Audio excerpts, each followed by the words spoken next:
अलिफ से अनार, अलमता से आम, बे से बंदर, टे से पतंग,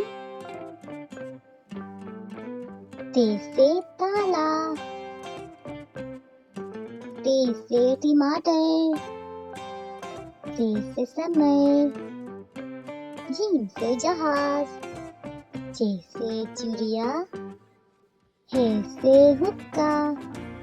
खे से खरगोश, दाल से दावत, दाल से डबल रोटी, जाल से ज़ख़ीरा, रे से रीछ, रे से पहाड़, जे से जंजीर, ये से यालबारी, सीन से सेब, शीन से शलजम, स्वाद से सोफा, स्वाद से ज़ईफ़, ज़े से तोता, ज़े से ज़ुरूफ़,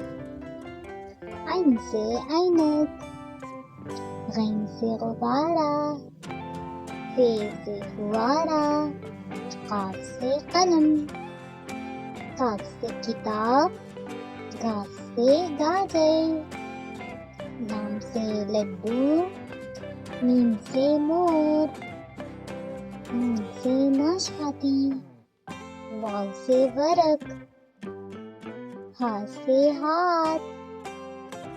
हमज़ा से गाय, ई से यक्का।